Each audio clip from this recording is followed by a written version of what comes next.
અને કે આ જુઓ અમને પણ પલાળતા જાય છે, ખાડાઓ છે, બિચારા શું કરે। નમસ્કાર ગુજરાત, અમે અત્યારે છીએ સોમનાથ ભાવનગર નેશનલ હાઈવે પર કે જ્યાં આગળ આ નવ નિર્મિત આખો એક બ્રિજ બનેલો છે। પહેલા તો દ્રશ્ય બતાવવાના પ્રયત્ન કરું કે જ્યાં આગળથી મોસ્ટ મોટા ખાડા છે। આ જુઓ તમે, આ જુઓ તમે, આ આખી એક, આ બે અને આ 3 4 હજુ આગળ તમને ખાડા બતાવવાના પ્રયત્ન કરું। આ જુઓ તમે,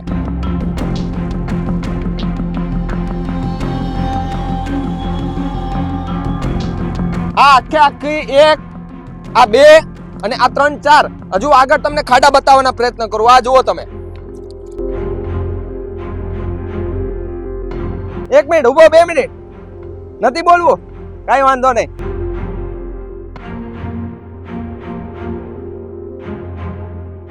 જ્યારે ભ્રષ્ટાચારીઓ બેફામ રીતે ભ્રષ્ટાચાર કરવા માંડે ને ત્યારે આપણને આનું આ પરિણામ મળે સાહેબ। આ ભ્રષ્ટાચારની કાકરીઓ છે, આ ભ્રષ્ટાચારની કાકરીઓ છે। આ કઈ કાકરી નથી, આ ભ્રષ્ટાચારની કાકરીઓ છે। નમસ્કાર ગુજરાત, અમે અત્યારે છીએ સોમનાથ ભાવનગર નેશનલ હાઈવે પર કે જ્યાં આગળ આ નવ નિર્મિત આખો એક બ્રિજ બનેલો છે। પહેલા તો દ્રશ્ય બતાવવાના પ્રયત્ન કરું કે જ્યાં આગળથી મોસ્ટ મોટા ખાડા છે। આ જુઓ તમે, આ જુઓ તમે, તમારા કરોડોના ખર્ચે બનાવેલા જે બ્રિજો છે તે બ્રિજોમાં ભ્રષ્ટાચારના ગાબડાઓ દેખાય છે। ભ્રષ્ટાચાર તમે જુઓ, તમારો કેવડો ભ્રષ્ટાચાર છે। એક નહીં, આ બ્રિજ ઉપર અનેકો એવા ખાડા પડેલા છે। આ ખાડામાં કદાચ કોઈનો અકસ્માત થાય તો એ અકસ્માતનો જવાબદાર કોણ, એ પણ મોટો સવાલ છે। આ ખાડાની અંદર કદાચ કોઈ મૃત્યુ પામે અકસ્માતમાં તો એનો જવાબદાર કોણ, એ પણ મોટો સવાલ છે। કેમ આમાં ભ્રષ્ટાચારીઓ છે તે પાછળ વળીને નથી જ જોતા, કેમ આવી રીતે બેફામ ભ્રષ્ટાચાર કરે છે? કોઈ વાહન નથી આવતું એ માટે તમને બતાવવાનો પ્રયત્ન કરો। આ કડ તમે જુઓ, આ કડ તમે જુઓ, આ કડ જુઓ તમે સાહેબ, આ આખી એક, આ બે અને આ 3 4 હજુ આગળ તમને ખાડા બતાવવાના પ્રયત્ન કરું। આ જુઓ તમે, આવા મોટા મોટા ખાડાઓ જે ભ્રષ્ટાચાર છે તે ભ્રષ્ટાચાર થાય છે। હવે એની સામે કેમ કોઈ બોલતું નથી? જ્યારે વેરાવળ મ્યુનિસિપાલિટીના જે પૂર્વ જે હોદ્દેદાર છે તેમણે અપીલ કરી છે, લેટર પણ આપ્યું છે, પણ એ લેટરનો શું કોઈ ઉકેલ આવશે ખરો, તે પણ મોટો સવાલ છે। અહીંયા આગળ જોઈએ, આગળ પણ ઘણા ખાડા છે, અહીંયા ત્યાં ટર્ન મારે છે। આ હિરણ નદીનો પુલ છે, હવે આમાં કોઈ એવો મોટો અકસ્માત થાય અને ખાડાના કારણે કોઈનો જીવ જાય તો એનો જવાબદાર કોણ, એ પણ જવાબ આપવા જોઈએ તમારે। કેમ કોઈ જવાબ નથી દેતો? આ ખાડાઓ જુઓ તમે, એક આ ભાઈ જાય છે, 1 મિનિટ ઉભો, 2 મિનિટ નથી બોલવું, કઈ વાંધો નહીં। ખાડાઓ છે, ભાઈ નથી બોલવા તૈયાર, કઈ વાંધો નહીં। સ્થાનિકો છે કદાચ બોલતા અટકાતા હોય છે, પરંતુ અમે તો બિંદાસ બોલીશું, કારણ કે લોકોના પૈસે, લોકોના ટેક્સ થી તમે આ જયારે રસ્તાઓ બનાવો છો ત્યારે અમને આવા રસ્તાઓ મળે છે। આ રસ્તાઓ જુઓ, આવી કડો મળે છે, આવી કડો અમારે શું, આમાં અકસ્માત થવા માટે આવા રોડ રસ્તા બનાવીએ છે। આ તમે જુઓ, અહીંયાથી તમને બતાવું ખાલી, આ બ્રિજ અહીંયાથી આવે, આ ચાલુ થાય અને અહીંયા ત્યાં કડ જુઓ તમે, આટલી કડો છે। હવે તમને આગળ લઈ જવાનો પ્રયત્ન કરું, ત્યાં કેટલા ખાડાઓ છે, આગળ ચાલો તમે મારી સાથે, હું તમને ખાડાઓ બતાવું કેટલા ખાડા છે સાહેબ। આ જયારે આ આખો રસ્તો બન્યો એ ઘણો વિવાદમાં હતો, ઘણો વિવાદમાં હતો। આ આવા ખાડાઓ મળ્યા શા કારણે? અકસ્માત બિંદાસ થાય, લોકો એમને મરે કારણ વગરના, અકસ્માતમાં ને અકસ્માતમાં આવા ખાડાઓમાં અનેકોના જીવ જાય એવા છે। આવા નાના ખાડાઓ છે, હવે આનાથી મોટા પણ ખાડા પડશે, એનું જવાબદાર કોણ, એ પણ મોટા સવાલો છે। અહીંયા ખાડા, આખા બ્રિજની અંદર ખાડા, કરોડો રૂપિયાના ખર્ચે બનાવેલા આખા બ્રિજને ધોવાઈ ગયો હોય તે પ્રકારના દ્રશ્યો છે। સોમનાથની વાત નથી કરતો, રાજ્યમાં જ્યાં પણ રાજ્યની, આમ તો ભારતમાં જ્યાં પણ જેટલા બ્રિજ બને છે તેમાં ભ્રષ્ટાચાર સિવાય કઈ સામે નથી આવતું। તમે જુઓ છો, ગમે ત્યાં ગમે એટલા બ્રિજો બને છે, ક્યાંક અને ક્યાંક આખો એ ભ્રષ્ટાચાર છે તે સામે આવતો હોય છે। 2 4 5 મહિનાની અંદર આખો જે ભ્રષ્ટાચાર છે એ ભ્રષ્ટાચાર સામે આવી જાય છે। એનું કારણ છે કે જ્યારે ભ્રષ્ટાચારીઓ બેફામ રીતે ભ્રષ્ટાચાર કરવા માંડે ને ત્યારે આપણને આનું આ પરિણામ મળે સાહેબ। આવો તમને હું બતાવું અહીંયા ખાડો। અમે જ્યારે ગ્રાઉન્ડ પર નીકળ્યા અને અમે થયું કે ચાલો ભાઈ, ભાવનગર વાળો જે રસ્તો નવો બન્યો છે, સોમનાથ ભાવનગર વાળો, અમે થોડા જઈએ એના ઉપર, પસાર થઈએ, નવો રસ્તો છે તો સરસ મજાનો રસ્તો હશે। અમે પણ જોવા નીકળ્યા તો અમને તો ભાઈ રસ્તો તો ના જોવા મળ્યો, પણ ખાડાઓ જોવા મળ્યા। હવે ખાડા એ પ્રકારના હતા કે એમાં કદાચ કોઈ ગાડી સ્લીપ મારે તો માણસ મૃત્યુ તો પામે પણ એને ગંભીર એવી ઈજાઓ થાય.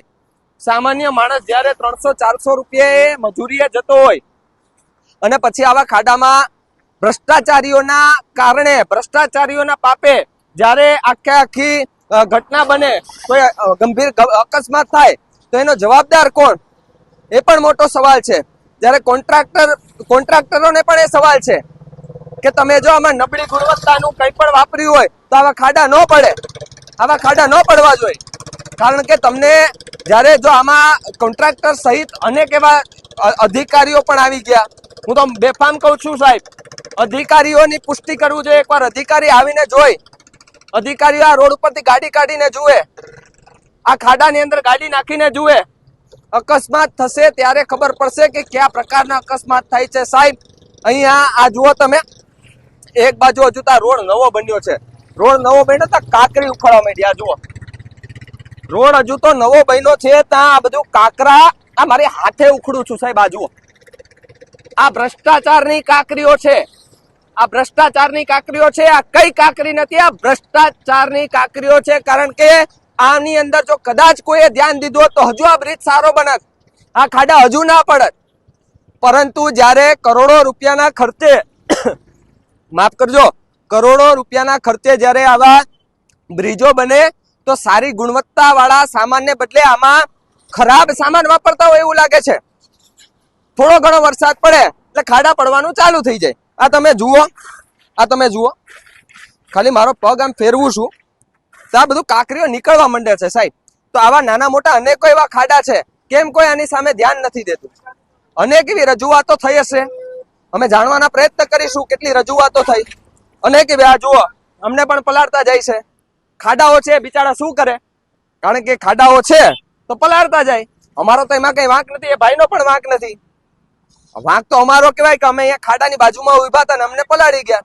કારણ કે આ ખાડાઓ તમે જુઓ, હજુ એકવાર બતાવું, આ ખાડાઓ મારી આખી હાથ વહી જાય. આ 2 થી 2.5 ઇંચનો આખો ગેપ છે. આ ગેપને તમે જુઓ, આ ગેપને તમે જુઓ. આની અંદર જો કદાચ કોઈનો અકસ્માત થાય અને મરે, મૃત્યુ પામે અથવા તો કોઈ એવું ગંભીર અકસ્માત થાય તો એનો જવાબદાર કોણ? એ અધિકારીઓ, એ ગીર સોમનાથના નેતાઓ, એ સાંસદો. તમને સવાલ કરું છું, તમને જ્યારે લોકો ચૂંટાઈને મોકલે છે તો કંઈક સારા એવા કામગીરી અને એમને વિકાસના કામો તમે જે કહો છો તે વિકાસના કામોની જરૂર છે અને આવા કામોની જરૂર નથી.